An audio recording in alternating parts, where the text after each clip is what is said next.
حضرت موسیٰ علیہ السلام دنیا سے بے رغبت تھے اور ہمیشہ اللہ تعالیٰ کی رضا کے طلبگار رہے۔ انہوں نے اپنی پوری زندگی لوگوں کو حق کی طرف بلانے، گمراہی، ضلالت اور کفر سے دور رہنے کی دعوت دینے میں گزاری۔ وہ وہی موسیٰ علیہ السلام تھے جو ظالم فرعون کے محل میں پلے بڑھے، مگر عیش و عشرت کی زندگی پر اللہ کی راہ میں دعوت کو ترجیح دی۔ موسیٰ علیہ السلام اس روش پر قائم رہے یہاں تک کہ اللہ تعالیٰ نے ان کی روح قبض فرما لی، مگر ان کی وفات کا واقعہ بہت عجیب ہے، جسے ہمارے نبی محمد صلی اللہ علیہ وآلہ وسلم نے بیان فرمایا۔ تو موسیٰ علیہ السلام کی وفات کی تفصیلات کیا ہیں؟ وہ کب اور کہاں وفات پائے؟ اور ایسا کیا ہوا کہ جب ملک الموت ان کی روح قبض کرنے آئے تو انہوں نے ان کی آنکھ پر تمانچہ دے مارا؟ پھر ملک الموت نے اللہ ذوالجلال سے کیا جا کے کہا؟ ان سب سوالوں کے جواب ہم اس ویڈیو میں آپ کو دیتے چلیں گے۔ اگر آج آپ ہمارا چینل پہلی دفعہ دیکھ رہے ہیں تو ہمارے چینل کو سبسکرائب کرنا نہ بھولیں تاکہ ہمارے چینل پر موجود نئی اور پرانی ویڈیوز کی معلومات آپ کو بر وقت ملتی رہے۔ کہا جاتا ہے کہ موسیٰ علیہ السلام اور ان کے بھائی حضرت ہارون علیہ السلام کی وفات زیادہ تر طیہ کے زمانے میں ہوئی۔ بنی اسرائیل 40 سال تک طیہ میں سرگرداں رہے۔ یہ اس وقت ہوا جب اللہ تبارک و تعالیٰ نے موسیٰ علیہ السلام کو حکم دیا کہ وہ بنی اسرائیل کو اریحا لے جائیں، جو قوم جبارین کا شہر تھا اور بیت المقدس کے سرزمین میں واقع تھا۔ موسیٰ علیہ السلام اپنی قوم کو لے کر اس سرزمین کے قریب پہنچے جہاں ایک نہایتی طاقتور قوم آباد تھی۔ تب موسیٰ علیہ السلام نے اپنی قوم سے کہا کہ اے میری قوم، اس مقدس سرزمین میں داخل ہو جاؤ جو اللہ نے تمہارے لیے مقرر کر دی ہے، اور پیچھے نہ ہٹو ورنہ تم نقصان اٹھانے والوں میں شامل ہو جاؤ گے۔ لیکن ان کی قوم نے جواب میں کہا کہ اے موسیٰ، جب تک وہ قوم وہاں موجود ہے ہم ہرگز اس سرزمین میں داخل نہیں ہوں گے، لہذا تم اور تمہارا رب جا کر ان سے جنگ کرو، ہم تو یہیں بیٹھے رہیں گے۔ یہ سن کر موسیٰ علیہ السلام شدید غضبناک ہوئے اور اللہ سے دعا کی کہ اے میرے رب، میں اپنی جان اور اپنے بھائی کے سوا کسی پر اختیار نہیں رکھتا، بس ہمارے اور ان فاسق قوم کے درمیان فیصلہ فرما دے۔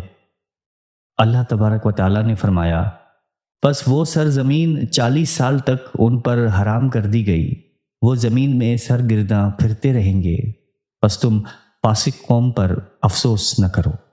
اسی دوران ہارون علیہ السلام موسیٰ علیہ السلام سے پہلے وفات پا گئے۔ اس زمانے میں اللہ تعالیٰ نے موسیٰ علیہ السلام کی طرف وحی بھیجی کہ میں ہارون کو وفات دینے والا ہوں، پس انہیں فلاں پہاڑ پر لے جاؤ۔ چنانچہ موسیٰ علیہ السلام اور ہارون علیہ السلام اس پہاڑ کی طرف روانہ ہوئے۔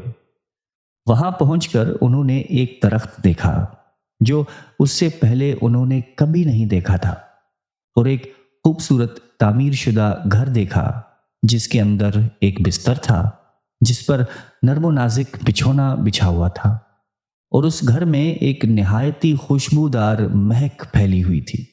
جب ہارون علیہ السلام نے یہ منظر دیکھا تو انہیں بے حد پسند آیا۔ ہارون علیہ السلام نے کہا، اے موسیٰ، میں چاہتا ہوں کہ اس بستر پہ سو جاؤں۔ موسیٰ علیہ السلام نے فرمایا، بس اس پر سو جاؤ۔ ہارون علیہ السلام نے کہا کہ مجھے خوف ہے کہ اس گھر کا مالک آ جائے اور مجھ پر ناراض ہو جائے گا۔ موسیٰ علیہ السلام نے فرمایا کہ خوف نہ کرو، میں اس گھر کے مالک سے تمہاری سفارش کر دوں گا، بس تم سو جاؤ۔ ہارون علیہ السلام نے کہا کہ اے موسیٰ، بلکہ تم بھی میرے ساتھ سو جاؤ تاکہ اگر گھر کا مالک آیا اور ناراض ہوا تو ہم دونوں پر ہوگا۔ پس جب ہارون علیہ السلام لیٹ گئے ان کی روح قبض کر لی گئی۔ جب انہوں نے اپنی جان نکلتی محسوس کی تو کہا، اے موسیٰ، میرے چہرے سے چادر ہٹا دو۔ چنانچہ جب ہارون علیہ السلام کی روح قبض ہو گئی، وہ گھر بلند کر دیا گیا، وہ درخت غائب ہو گیا اور وہ بستر آسمان کی طرف اٹھا لیا گیا۔ جب موسیٰ علیہ السلام بنی اسرائیل کے پاس واپس پہنچے اور ان کے ساتھ ہارون علیہ السلام نہ تھے تو لوگوں نے کہنا شروع کر دیا کہ موسیٰ نے ہارون کو قتل کر دیا ہے، کیونکہ بنی اسرائیل ہارون سے زیادہ محبت کرتے تھے، اس لیے موسیٰ نے انہیں حسد میں مار ہی ڈالا۔ موسیٰ علیہ السلام نے کہا کہ تم پر افسوس، کیا تم سمجھتے ہو کہ میں اپنے بھائی کو قتل کر سکتا ہوں؟ وہ میرا بھائی تھا، میں نے اسے قتل نہیں کیا۔ مگر جب بنی اسرائیل نے زیادہ شور مچایا اور موسیٰ علیہ السلام پر الزام لگاتے رہے تو موسیٰ علیہ السلام کھڑے ہوئے، 2 رکعت نماز ادا کی اور پھر اللہ تعالیٰ سے دعا کی۔ اس کے بعد وہ بستر آسمان سے نیچے آیا، یہاں تک کہ وہ بنی اسرائیل کو آسمان اور زمین کے درمیان نظر آنے لگا۔ تب انہیں معلوم ہوا کہ ہارون علیہ السلام کی وفات ہو چکی ہے اور موسیٰ علیہ السلام نے انہیں قتل نہیں کیا۔ اس پر وہ مطمئن ہو گئے اور موسیٰ علیہ السلام کی بات کی تصدیق کر دی۔ ہارون علیہ السلام کی وفات طیہ کے زمانے میں ہوئی، اور ہارون علیہ السلام موسیٰ علیہ السلام سے پہلے وفات پا گئے تھے۔ وہ دونوں طیہ کے کسی غار کی طرف نکلے جہاں ہارون علیہ السلام کا انتقال ہوا اور موسیٰ علیہ السلام نے انہیں دفنا دیا۔ جہاں تک موسیٰ علیہ السلام کی وفات کا تعلق ہے تو کہا جاتا ہے کہ ایک دن موسیٰ علیہ السلام اپنے شاگرد یوشع بن نون کے ساتھ چل رہے تھے کہ اچانک ایک سیاہ آندھی آئی۔ جب یوشع بن نون نے اسے دیکھا تو انہیں لگا کہ قیامت آ گئی ہے۔ وہ فوراً موسیٰ علیہ السلام سے لپٹ گئے اور کہا، میں نبی اللہ کو تھامے رکھوں گا، قیامت نہیں آ سکتی۔ لیکن موسیٰ علیہ السلام کا جسم اچانک ان کے لباس کے اندر سے غائب ہو گیا اور ان کی قمیص یوشع بن نون کے ہاتھ میں رہ گئی۔ جب یوشع یہ قمیص لے کر بنی اسرائیل کے پاس پہنچے تو انہوں نے کہا، تم نے اللہ کے نبی کو قتل کر دیا ہے۔ یوشع نے جواب دیا کہ نہیں، میں نے انہیں قتل نہیں کیا، بلکہ وہ مجھ سے اچانک جدا ہو گئے۔ لیکن بنی اسرائیل نے ان کی بات کا یقین نہیں کیا۔ تب یوشع نے کہا کہ اگر تم میری بات کا یقین نہیں کرتے تو مجھے 3 دن کی مہلت دو۔ بنی اسرائیل نے یوشع کو نگرانی میں رکھ دیا اور ان پر کچھ لوگ مقرر کر دیے تاکہ وہ انہیں نظر میں رکھیں۔ یوشع نے اللہ سے دعا کی اور تب ان تمام لوگوں کو خواب میں ایک نشان دکھائی دیا۔ پس خواب میں بتایا گیا کہ یوشع نے موسیٰ علیہ السلام کو قتل نہیں کیا، بلکہ اللہ نے انہیں اپنی طرف اٹھا لیا ہے۔ تب بنی اسرائیل نے یوشع کو چھوڑ دیا۔ یہ ایک روایت ہے، اور دوسری روایت میں آتا ہے کہ موسیٰ علیہ السلام جو اللہ کے برگزیدہ نبی تھے، ابتدا میں موت کو پسند نہیں کرتے تھے اور اسے بہت بڑا معاملہ سمجھتے تھے۔ جب اللہ تعالیٰ نے دیکھا کہ موسیٰ علیہ السلام موت کو ناپسند کر رہے ہیں تو اللہ نے چاہا کہ وہ خود ہی زندگی سے بیزار ہو جائیں اور موت کو محبوب سمجھنے لگے۔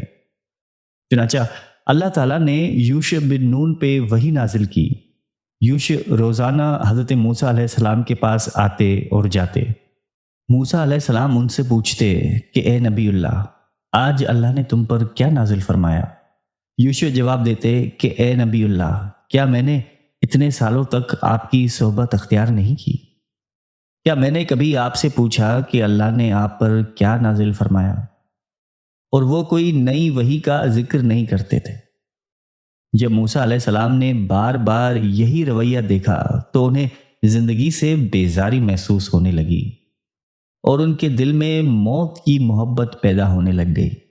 موسیٰ علیہ السلام دنیاوی آسائشوں سے دور سادہ زندگی گزارنے والے نبی تھے۔ وہ ایک جھوپڑی میں سایہ لیا کرتے اور تواضع اور عاجزی کے طور پر کھانے اور پینے کے لیے ایک گڑھے شدہ پتھر کا برتن استعمال کرتے تھے۔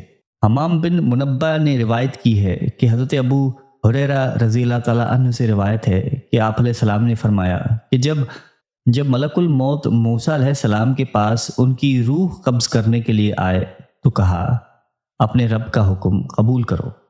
موسیٰ علیہ السلام نے ملک الموت کو ایک تمانچہ دے مارا جسے ان کی آنکھ پھوٹ گئی۔ ملک الموت اللہ کے حضور واپس لوٹے اور عرض کیا کہ اے رب، تو نے مجھے ایسے بندے کے پاس بھیجا جو مرنا نہیں چاہتا، اس نے تو میری آنکھ ہی پھوڑ دی۔ تب اللہ تعالیٰ نے ملک الموت کی آنکھ دوبارہ درست کر دی اور فرمایا واپس جاؤ اور موسیٰ سے کہو اگر تم زندگی چاہتے ہو تو اپنا ہاتھ ایک بیل کی پشت پر رکھو، جتنے بال تمہارے ہاتھ کے نیچے آئیں گے ہر بال کے بدلے 1 سال کی زندگی ملے گی۔ موسیٰ علیہ السلام نے پوچھا کہ پھر کیا ہوگا؟ ملک الموت نے جواب دیا کہ پھر موت آئے گی۔ تب موسیٰ علیہ السلام نے کہا کہ پھر ابھی کیوں نہیں، اور دعا کی کہ اے میرے رب مجھے مقدس سرزمین بیت المقدس کے قریب ایک پتھر کی مسافت پر پہنچا دے۔ آپ علیہ السلام نے یہ حدیث بیان کرتے ہوئے صحابہ کرام سے فرمایا کہ اگر میں وہاں ہوتا تو میں تمہیں موسیٰ علیہ السلام کی قبر دکھاتا جو سرخ ٹیلے کے پاس راستے کے کنارے ہے۔ ایک اور حدیث میں آتا ہے کہ آپ علیہ السلام نے فرمایا کہ ملک الموت لوگوں کے پاس کھلم کھلا آیا کرتے تھے، یہاں تک کہ وہ موسیٰ علیہ السلام کے پاس روح قبض کرنے کے لیے آئے تو موسیٰ علیہ السلام نے انہیں تمانچہ دے مارا جس سے ان کی آنکھ پھوٹ گئی۔ اس کے بعد سے ملک الموت چھپ کر آنے لگے۔ بعض بدعتی لوگوں نے اس حدیث کا انکار کیا اور اعتراض کیا، اگر موسیٰ علیہ السلام نے ملک الموت کو پہچان لیا تھا تو ان کے ساتھ ایسا سلوک کیوں کیا، اور اگر نہیں پہچانا تھا تو بعد میں ان سے قصاص کیوں نہ لیا گیا؟ ان اعتراض کرنے والوں کے جواب میں امام ابن حجر رحمۃ اللہ علیہ نے فتح الباری میں صحیح بخاری کی شرح میں وضاحت کی ہے، اللہ تعالیٰ نے ملک الموت کو موسیٰ علیہ السلام کے پاس بھیجا، لیکن وہ اس وقت ان کی روح قبض کرنے نہیں آئے تھے، بلکہ یہ ایک آزمائش تھی۔ موسیٰ علیہ السلام نے ملک الموت کو اس لیے تمانچہ مارا کیونکہ انہوں نے ایک عام انسان کو بغیر اجازت اپنے گھر میں داخل ہوتے ہوئے دیکھا اور نہیں جانا کہ وہ ملک الموت ہے۔ شریعت میں یہ حکم موجود ہے کہ اگر کوئی شخص کسی کے گھر میں بلا اجازت جھانکے تو اس کی آنکھ پھوڑ دی جا سکتی ہے۔ اسی طرح حضرت ابراہیم اور حضرت لوط علیہ السلام کے پاس بھی فرشتے انسانی شکل میں آئے مگر انہیں فوراً پہچانا نہیں گیا۔ اگر حضرت ابراہیم انہیں پہچان لیتے تو ان کے لیے کھانے کا اہتمام نہ کرتے، اور اگر حضرت لوط کو پہلے ہی معلوم ہوتا کہ وہ فرشتے ہیں تو وہ اپنی قوم سے ان کے بارے میں خوف زدہ نہ ہوتے۔ موسیٰ علیہ السلام نے ملک الموت کو خود سے دور دھکیل دیا کیونکہ ان کی طبیعت میں ایک مخصوص شدت اور غیرت تھی۔